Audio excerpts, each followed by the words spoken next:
Sales 101 is you take a meeting, you have to follow up from a meeting. I think a lot of sellers have a very hard time getting over the hump of meeting ended. Now I need to sit down, open up an email, and think about how I want to start this email. That's already done for them. The email has not only been started, but it's been drafted. Now all they have to do is edit. Imagine if you had an assistant who's like, here's your email. What do you want to do with it? So it starts there.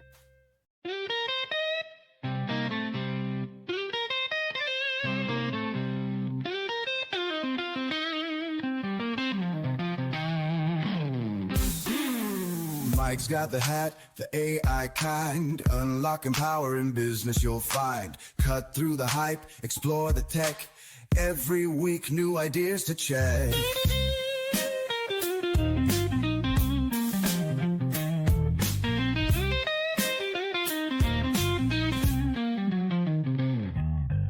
Allton leads us on a digital quest. AI secrets he'll always invest. Tune in tight, don't miss a beat.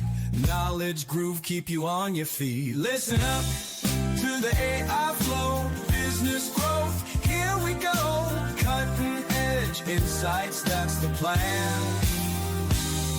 With the AI hat, you'll understand.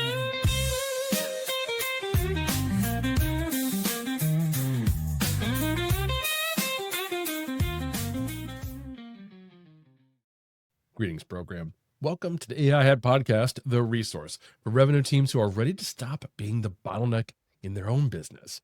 Each week, we architect the simple AI operational systems that eliminate admin drag and reclaim your time, freeing you and your team to focus on the high-value work that truly scales your revenue. I'm your host, Mike Allton. Subscribe and let's build your digital team together. Now, let's say you hit $5 million in revenue and your go-to-market motion is humming like a well-oiled machine. When you doubled headcount, tripled pipeline, and suddenly nothing works. Your CRM's a mess. Your sales team is buried in admin drag, and adding more reps just made the chaos louder. Here's the hard truth. Your revenue framework wasn't built to scale. It was built to survive. And the difference between a system that survives and one that scales? Architecture. Most revenue leaders treat growth like a staffing problem. Hire more account execs. Add an SDR team, bolt on another tool. But Amanda Rubin knows better. As Senior VP of Revenue at Frameplay and former EVP of Growth at Enthusiast Gaming, where she drove 4 consecutive years of revenue growth and helped scale the largest gaming media platform in North America, Amanda has spent her career designing go-to-market systems that don't just grow, they multiply capacity without multiplying headcount. She's worked at the intersection of emerging categories, uncharted markets, and high-stakes revenue targets from electronic arts to Wildfire to Frameplay, and she's learned one thing. Workflow design beats tool adoption every single time. Before you deploy your next AI agent, CRM upgrade, or sales enablement platform, you need to architect the system underneath because no tool can fix a broken process. Today, Amanda's walking us through the Revenue Architecture 101 Playbook, the framework audit every revenue leader should run before their go-to-market motion collapses under its own weight. Hey, Amanda, welcome to the show. Great to be here. Thank you. My pleasure. I'm really, truly excited to dive into this with you. You've got this fantastic background, companies that, as a gamer, I've known for a long time, so that's particularly exciting to me. But let's start with the wake-up call. You've scaled multiple companies through years of consecutive growth. What's like the number one mistake that you see revenue leaders make when they try to scale their GTM motion from 5 million to, say, 20 million? It's a great question. I'll take it even a step before that, which is I think a lot of revenue leaders are grown sellers, right? And a revenue leader is very different than a sales leader. And this is something I find exceptionally important to keep in mind because from a sales mindset, sales are about relationships. It's about being solution oriented. And it's all about once you're in a room or sending the email, how the conversation goes and everything that flows from what feels like a typical sell. Revenue is truly about that architecture. It's about understanding all of the pieces that lead to a successful sale. And that can be anything from, your marketing assets, your CRM design, the way you work process-wise with your support teams, the way you set up your incentives for your sellers, and your plans for how you grow. So there's a lot more that comes when you enter that next phase and say, now I'm leading a sales org and or revenue org, right? To say it's not just about calling on people, creating a great relationship and winning, because that only happens so many times on its own in a one-to-one ratio before it can't be accelerated further. Oh, I think you're absolutely right. While I happen to come from the marketing side, I know most of the folks I'm talking to in the revenue side, they're definitely coming from sales. They were sales AEs or reps at some point, and maybe they've matured to become a sales manager or senior VP or so on. But they're bringing that sales mindset to it, which is interesting. Now, I've seen on probably LinkedIn, I think you talked about this architect's mindset to revenue. What does that actually mean, like in practice? How is a revenue architect different from a VP of sales who's just trying to hit quota? Yeah, it's being able to be short-sighted and long-sighted at the same time, right? And you really need to have vision. Architecture is obviously all about vision. It's understanding who are we? What are the assets we truly have within our organization? What is the marketplace in need of right now? And then how do we take those assets, package them in a way that we are creating solution, but not so simplistically just that. Also, how are we understanding where the marketplace is going? How does our solution fit the needs of someone right now? How does our solution evolve to fit the needs of a buyer next year? And how does it continue to evolve in 3 years as we evolve with that buyer? And so we need to obviously hit our numbers, right? As a sales and revenue leader, if I show up and I say, we'll solve for this and, you'll see numbers next year, I'd get fired. So, you got to have what's that short-term little fast twitch strategy that's going to keep your executive leadership team and your board happy, right? But then what are you actually building so that as you're building short-term, there is a long-term vision? And I think where a lot of these startup sales orgs get lost is they need to see immediate results and they lose sight of ever building a long-term strategy. And so for me, it's so many different things at once, right? It's how are we positioning ourselves? And I think go-to-market positioning is so crucial in sales and sales marketing. And it's something that's left behind a lot.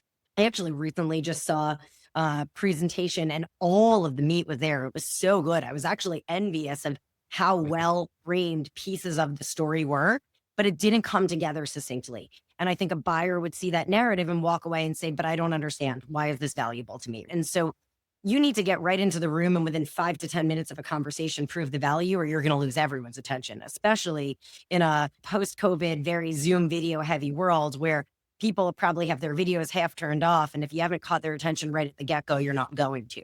So that's part of it, is that narrative, right? It's also partially understanding products and product evolution. And then a lot of what we'll get to in the architecture is understanding, with all of that in mind, how do I need to build a sales organization? And that comes to, if you bring on 1 or 2 sellers, great. They're here in the US, for example, go call on East and West, split and go have fun, right? But as sellers start to ramp and revenue ramps and you bring more sellers in, how are you organizing your sales organization to fit the demands of your buying marketplace?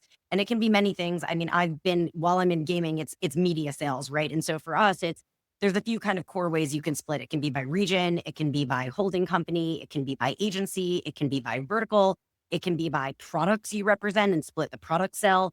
And so I think really early on as a revenue leader, a lot of people say, don't worry about that right now, just get sellers, let them go out in the market and sell. But for me, it's very important from day one to understand, how am I going to organize this team over the next couple of years? What's my goal and how I'm going to hire?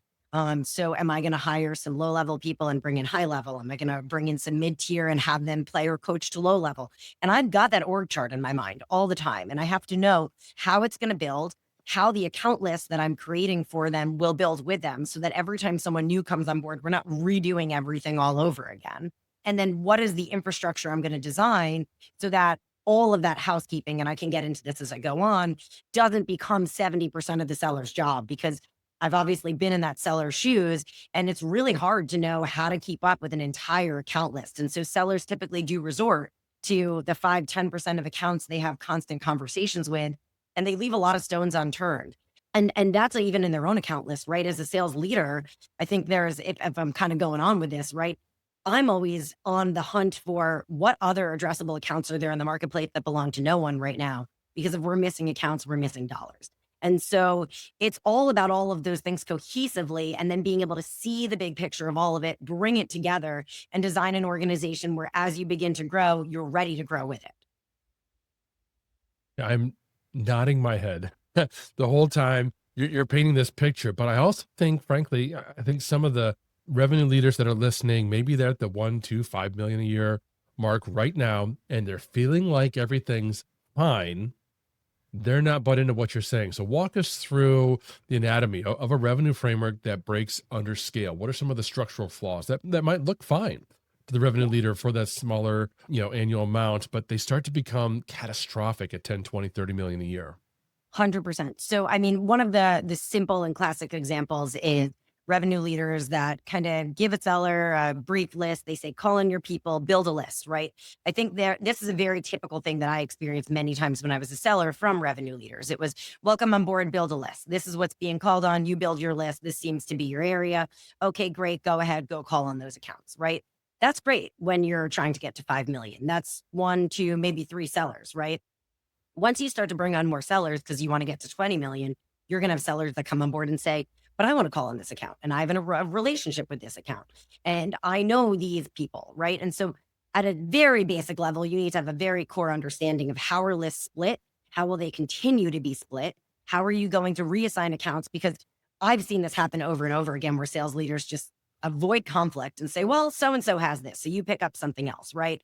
And that's fine when you're small, but when you get big, there needs to be logic behind account lists, organization of account lists, figuring out how to add more accounts to those account lists. So to me, it all starts with what is the logic behind account lists and having an account list logic, not letting that break. Now, some sales leaders listening to this might be like, okay, I've got the logic, but I'm not going to spend my time right now cleaning this up inside of a CRM. Let each seller hold their own contact list. Let them figure it out. If it tracks in our CRM with an activity tracker, great. But if not, we'll figure that out later. Right now, we just need sellers selling, right? And that's what you hear all the time. We need sellers selling. The problem is, when you don't actually track it properly in a CRM, you're going to have different sellers allotting different amounts of information inside the CRM. And if one of those sellers leaves, you might not have any of that information anymore because they might be housing all of that information in a Google Sheet or in their own documents. So it's actually having that activity tracked for your own record, right? And I think most CRM tools have activity tracking extensions, which are an absolute must to turn on.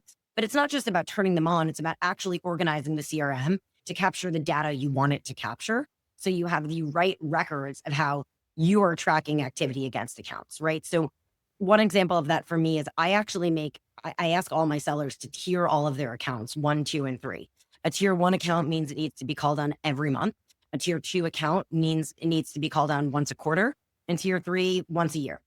That obviously can change, but then utilizing the activity tracking in systems, and currently we're using an extension on top of Salesforce for this to track this activity, but I need to make sure that these accounts are actually getting called on within those timeframes. Back in the day, I used to do it in a Google Sheet. Now there's enough AI intelligence that we're onboarding a tool right now called WeFlow, where literally it can give us warnings if an account is tier 1 and it hasn't been called on in 30 days. And it can track to, when I say called on, did we have a meeting with it? Did we have an email around this? What was any form of activity against it? So all of that, super important, but also super important to understand as you're growing this, what are the roles of the sellers in your orgs and what do they want, right? Because when I'm talking about organizational infrastructure, it's not just technology, it's people. And so it's understanding that I might have one great seller who forever wants to be an individual contributor, and I might have another seller who really it's their goal very soon to be a manager. And I need to understand how to list accounts towards them, knowing that if my goal in 6 months is to hire 6 more people, which of them is going to take on more accounts? Which of them is going to take on more responsibility? Are they okay with a goal being increased? How does that impact their incentive? Right? So these are not things that I sign on now, say, go to market and do what you do, and then 6 months later, figure it out. I'm thinking right now, and Frameplay is a great example. I mean, I came on board. We've already hired 3 more people since the start of the year, basically, and 1 more coming on board next month. And we're going from 2 to 6 director level sellers. And then the goal is to have at least 6 more AE level sellers by end of Q2. But, with that in mind, I'm not creating account lists for 6 sellers. I'm creating account lists understanding these 6 sellers have plans, where their plans are, how their incentives are going to change, and who's going to ladder up underneath them. And, if I'm not thinking about how my organization can grow from 6 to 12 to 24 in the next 12 to 24 months, then I'm not really thinking about sales as a growth mechanism. I'm thinking about it as a short-term pleaser, really. That is absolutely fascinating. And clearly, one of the reasons why I brought you on the show, because you've been in the trenches. You were doing this for years at Enthusiast Gaming. You drove, like I said, 4 consecutive years of revenue growth. What did you architect in those early days there that kind of allowed that system to scale without collapsing? Yeah, it's a good question. That was like pre-AI days, right? So when I'm talking Yeah. about marketing and activity intelligence, we literally lived inside of a Google sheet that had the entire account list in it. And when I say you have to uncover like rocks and stones and find accounts everywhere, right? Like I spent every week in that master account list in a Google sheet. And if I saw an ad on the subway, on the television, if I saw a brand that a friend was using, I immediately consulted my master list and was like, is this account somewhere? And if it wasn't somewhere, it had to be assigned. And because I had a process behind how I assigned, in the early days, it was region, and I quickly actually moved it to a holding company soon after that. And eventually we moved to vertical. And obviously the transition of that is clunky, but it was built in a way that the data could pivot. But I would basically go on the list, put that account on, and then I would assign it again, that tier. And I would ask the sellers when anytime they made progress on any of the accounts on that list to color code them in the weekly color, which this is manual effort, right? Like it's a Yeah. lot of effort to say, I reached out to Coca-Cola this week and now I have to go in and color it green because this week's color is great. I found it useful because as a leader, I could look at this list and say, whoa, this is not good. It's been a month and half these colors don't have any color on them at all. And that's when we started playing with these tiers of 2 and 3 instead of everything being a tier 1 because certain things didn't need to be touched for a year. Now, it was okay when we had 3 people on a Google sheet. It was okay when we had 6. When we started to have 12 people on a Google sheet, it started to get a little messy. And this was before Google Sheets had the ability for people to have different pivot views and filtering views. So it wasn't an ideal combination, which is why I love now that there actually is an AI tool that my sellers don't need to make any manual efforts whatsoever. And I can kind of put a pin in this one and explain it later when I talk about our tech stack. I'll put a pin in that because if I'm going back to my Enthusiast Gaming days and, how did we scale this? It was partially that, right? So it was finding those holes, finding those accounts. It was organizing them by vertical, organizing them by location, organizing them by all these different pieces. So I understood the methodology there. And then truly what it was at Enthusiast, because Enthusiast Gaming was a very holistic gaming cell. It was an esports org. It was custom content. It was a huge network of YouTube content creators. It was website inventory. It was game inventory inside website games. And so we had a lot of products. And what I needed to be really thoughtful about there was what is the succinct elevator pitch of how do we do it all and how do we get somebody to want to buy in? And this was years ago when gaming media was still new. So it was a very, we can be your shaman approach. Let us help you enter gaming. Let us help you understand it. And let us help you show you all the touch points of gaming, right? But then it had to go much deeper. My team needed to have proactive products for the types of people they were talking to. Because we had so many products that what I learned pretty quickly is that sellers would kind of have a crutch product. They had one product they knew really well, how to sell the esports org or how to sell a YouTube content series, right? And they didn't understand the holistic nature of what we had to offer. So very early on, we started to build out proactive packages built for different verticals, different types of buyers, different types of audiences, so that the team wasn't lost in how do I speak to, but they had guidelines and how to bring product to different people. And so in the early days of Enthusiast scaling that team, it was very much a syncing of sales and marketing. When you're pitching content, if you're not very, very thoughtful about how to eloquently explain that content in a way where a brand can see how they fit here, then you're going to lose them. And so I would say a lot of the scale of Enthusiast had a lot less to do with technology and the way that Frameplay is these days. And I can talk about that, and a lot more to do with thoughtfully telling a story and personalizing it to the buyer type, and then understanding which sales teams understand how to bring those certain buyer type narratives forward. So as that team scaled and I had VPs in different holding companies, I thought through the different sellers they had and the different ways different sellers can bring different products to light, how we should align different account lists with the type of sellers different sellers were. And if I'm going even deeper into this, because I could probably go on about this for hours, it also had to do with aligning kind of these laddered pods as we laddered the teams with a strategy against where sellers performed best in the funnel. So this is a whole other metric I find very important when you scale a sales org. You need to understand, what is your seller best at? No seller is great at everything. They're good at certain things that make them great sellers. So are they incredible at pounding the pavement and cold email outreach?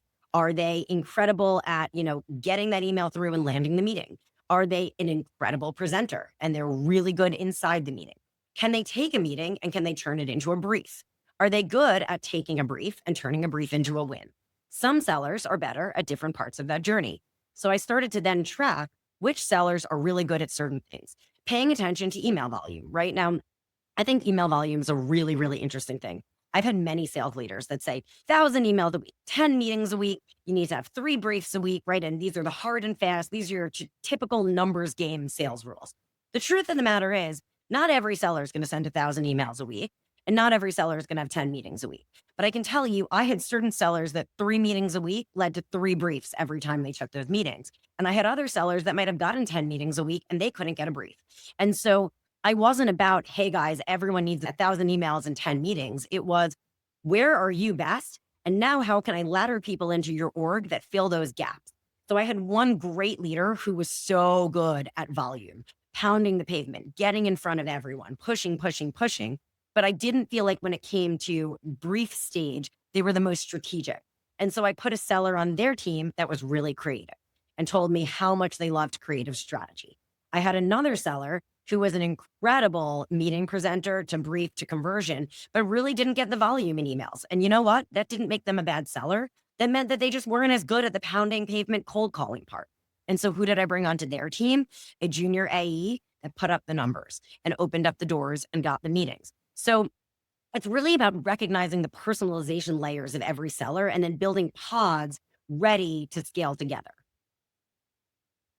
Okay, so this is like a masterclass in, in revenue architecture. This is awesome. And I know folks are already buzzing. Don't worry. At the end, I'll let Amanda share where to reach out to her that you're going to have questions. And we're going to try to drill down into some of these things. I want to start with capacity, because you've talked a couple times about how you were bringing folks on.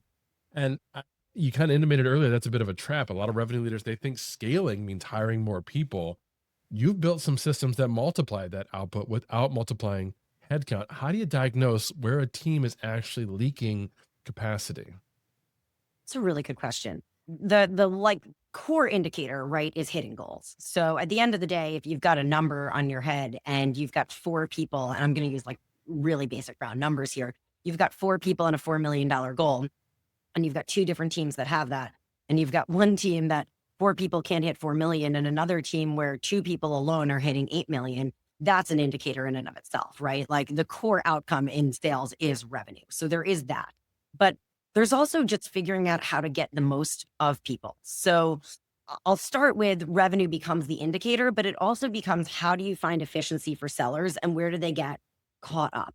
So certain sellers, really not great when they get a brief.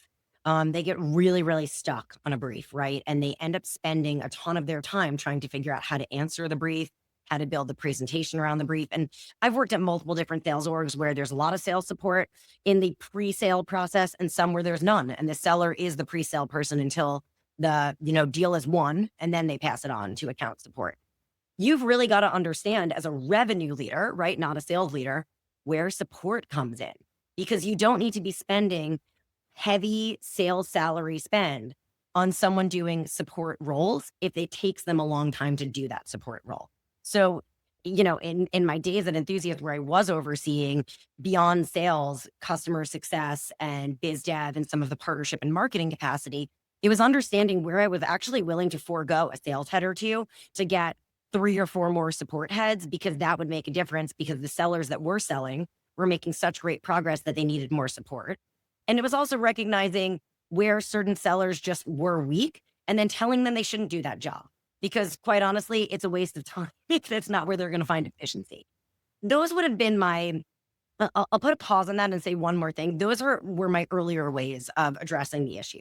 I think now AI does actually solve for a lot of this. Like, when I see that a seller is having a hard time answering a spec sheet, I've started to take processes now where we're creating our own kind of GPT models and we can say, just pull the answers out of this GPT, right? Like, you don't need to keep reinventing the wheel. You can get answers as you build up our own kind of team GPT for questions. It was actually something I started doing in my previous role at Wildfire. We were Discord community marketing, super cool, basically treating like Discord communities like influencers, which is an awesome model, quite honestly. And I can go on about that because you really have that element of community and a place for people to gather and have like brands at the centerpiece of conversation. And so everything at Wildfire was about custom, unique ways to bring a brand narrative inside of a community.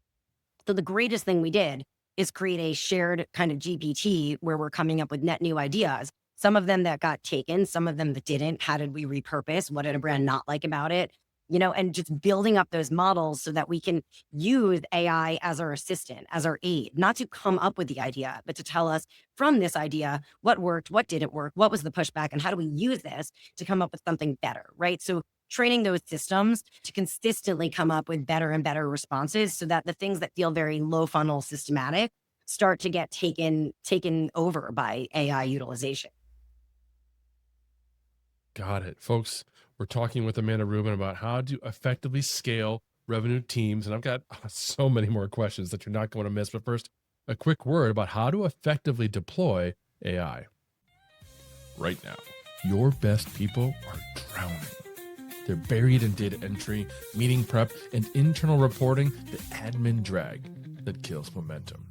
To keep their heads above water, they're turning to AI tools you haven't approved. They aren't trying to be reckless. They are trying to be efficient. They are trying to hit the goals you set for them. But this shadow AI creates massive blind spots in your data security. You can't afford to ignore it, but you also can't afford to ban it. You need to architect it.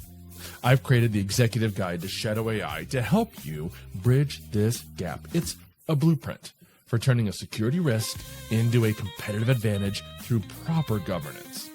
Don't fight the shadow, sanction it. Download the free guide today at theaihat.com/shadow-AI. That's theaihat.com/shadow-AI. So let's talk about AI. I know a lot of revenue leaders, they're being told just add AI agents to their sales process. But I feel like if the underlying workflow is broken, what happens when you layer AI on top of it, do you think?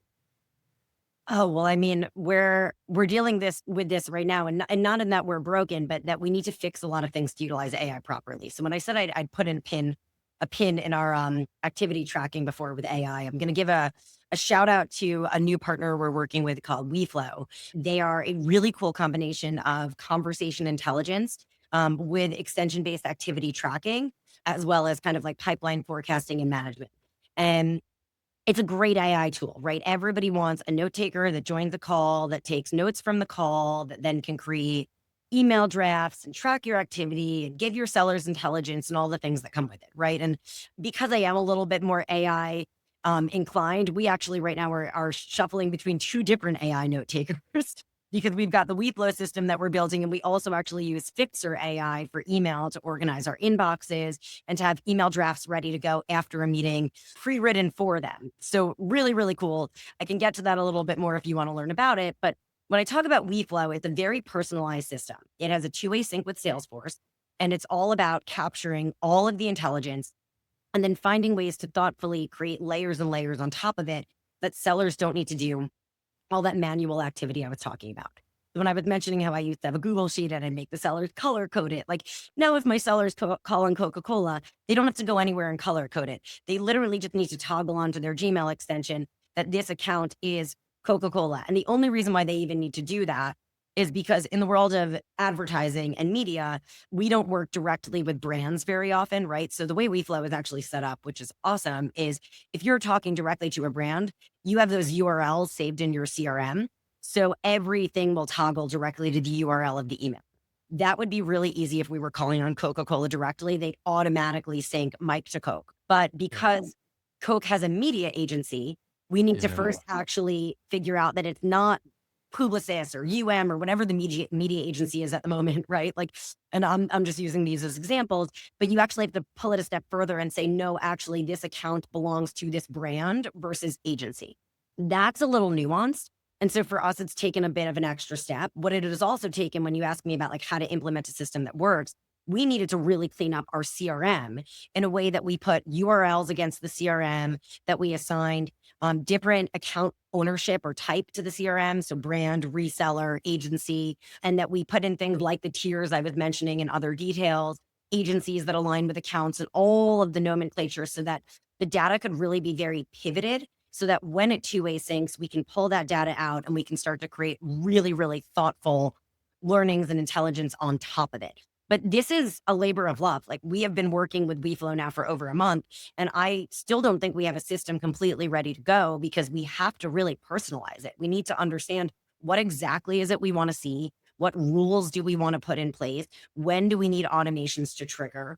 What are the most important automations to trigger? And along the way, we're going to learn new ones, right? So it's not like once we set it, it's set it and forget it. It's how do we then pick up from the conversation intelligence other things we want to be tracking, other insights and information we want to be tracking. When I talk about setting up this systematically, think about, I just came from CES in Vegas in January, right? There's probably a million conversations my sellers are having leading up to CES where the word CES comes up, whether it's, will you be there in an email, whether it's during a meeting, they mentioned their CEO is going to be there or their marketing leader is going to be there. You know, that's stuff that in the past, manually, a seller would have to take note. This person might be there. Let me connect them.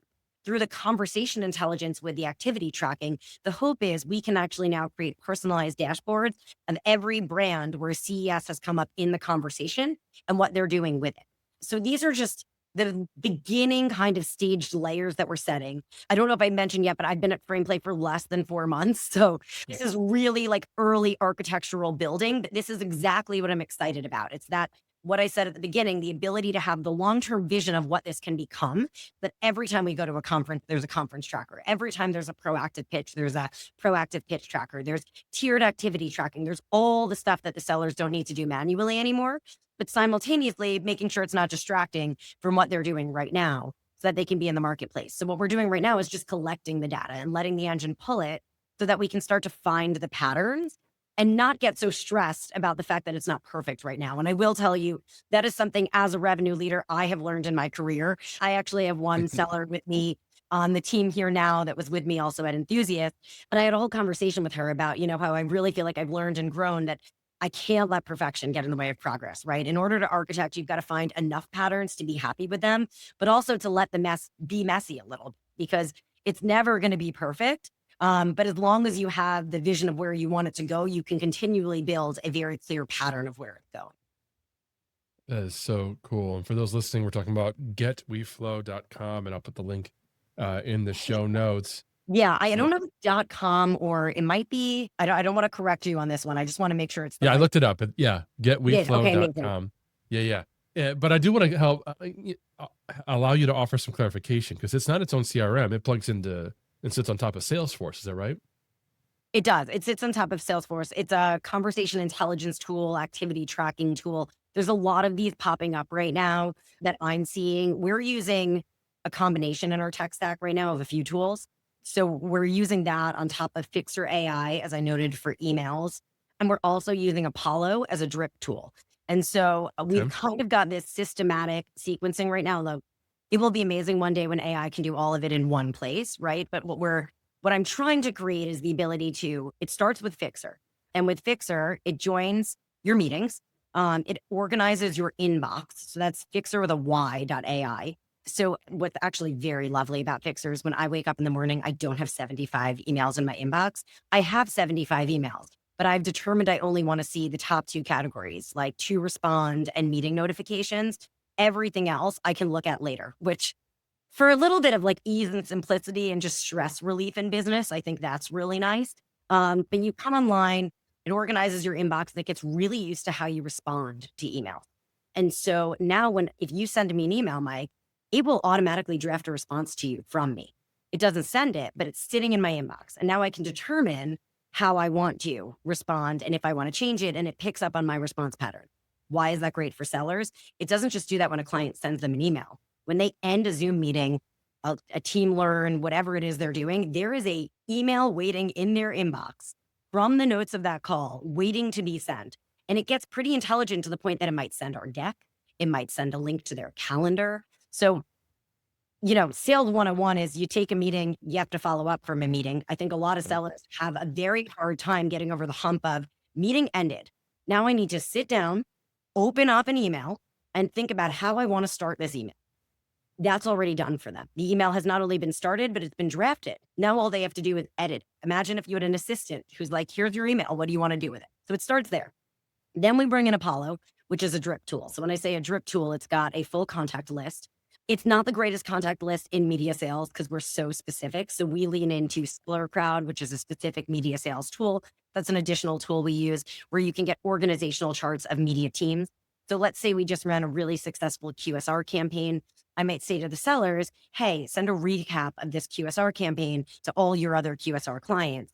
They can go into Seller Crowd, figure out which of their teams are at what agencies, pull those emails, put them in a list. Then in Apollo, with that list they've created, they can create a sequence. So a sequence obviously being a long tail kind of sequence. What I don't want is for us to feel like we're a super salesy organization, right? We do sequences maybe once every other week, maybe once a month, and it's specifically for an action. It's not just like, hey, want to talk to us, but it's, we just wrapped this campaign. The performance was awesome. This is exactly why we think you need to be talking to us, X, Y, and Z. We load that in, and then it might have 2, 3 emails max in the sequence. Send one, send another 10 days later, send one 25 days later, and then call it quits. What's nice Follow is if any of my sellers are reaching out to the same 2 people, it actually blocks it from happening. So you never get called by 2 sellers at once, which is very important inside that system. And then what we're doing, Apollo also has a Gmail extension, which we use. It's great for warm outreach because we have a probably templated, hey, have you ever heard of us? Please chat with Frameplay. And by the way, if you have not heard of Frameplay, we are reinventing play, which is pretty cool. We're an ad tech company with a focus on premium mobile gaming.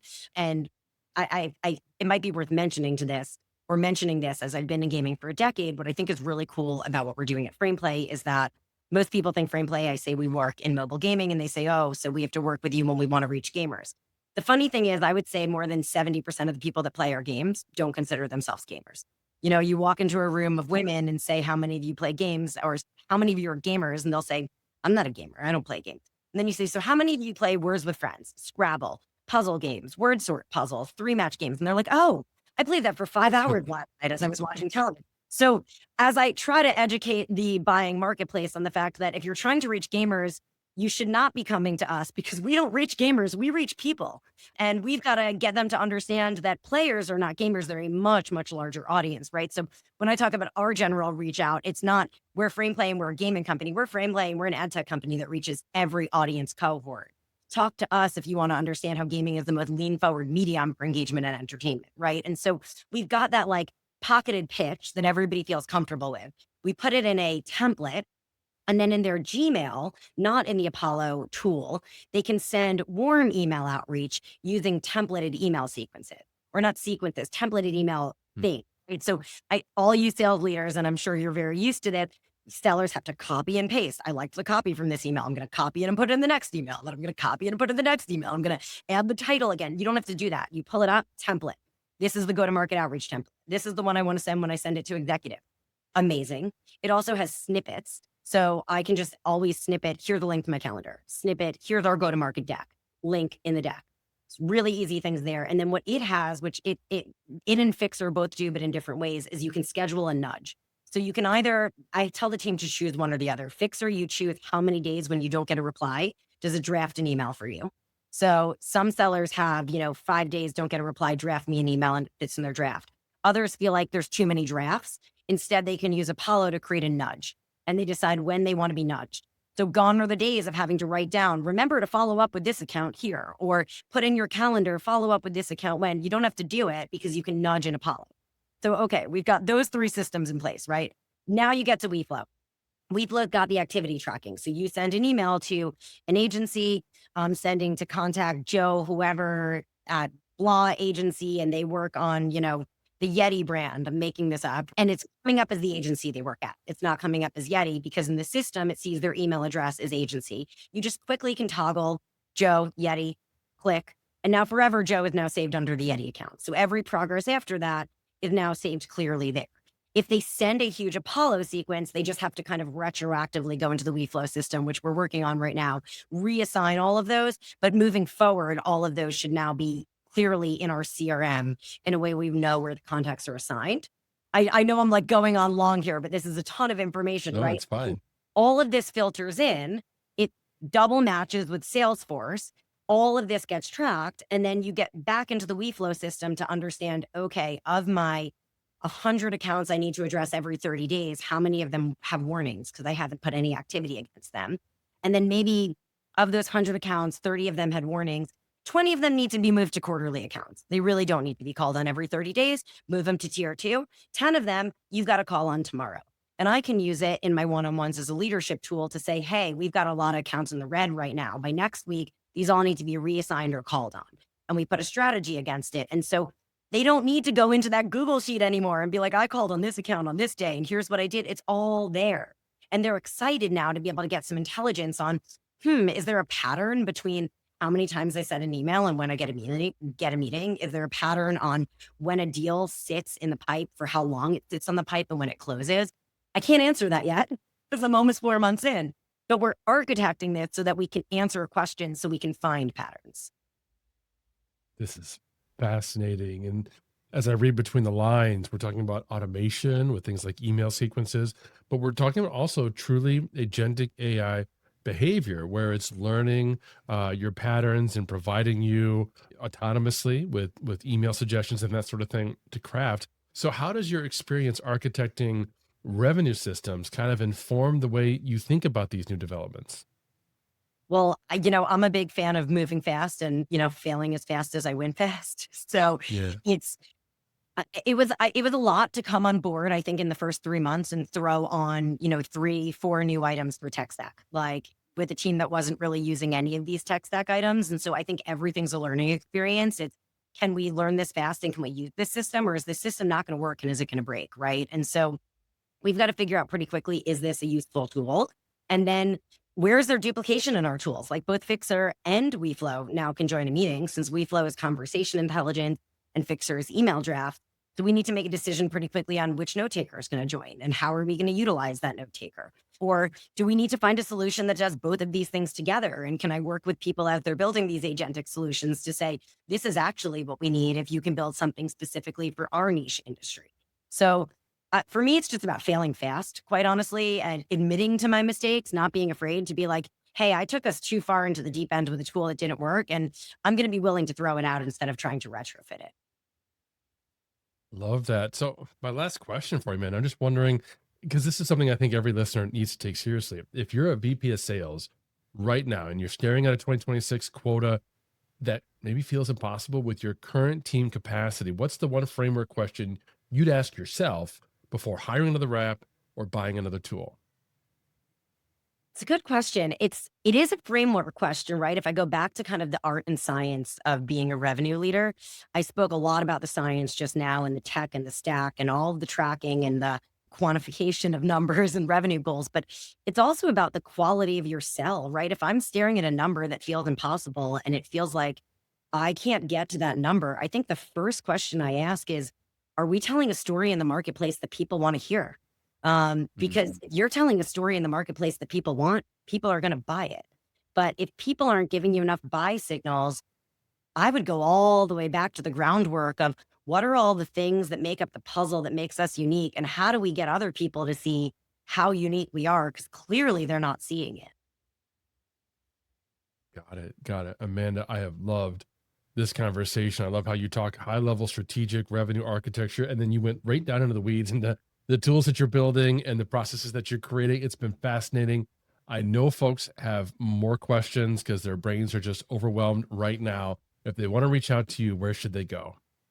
They can reach out to me on LinkedIn. I made a promise to myself, I would say 10 years ago in my career, as I started to move into managerial positions, that I would never turn down someone that reaches out to me on LinkedIn, because in my early days, I felt like I'd reach out to plenty of leaders and I just would get totally ignored. So anyone that ever wants to, have a thoughtful text exchange, LinkedIn exchange, or even conversation, like, to me, as a revenue leader, relationships are everything. Doesn't matter who you meet or where you meet them, they open doors in different places. So I will never turn down an opportunity to talk to people.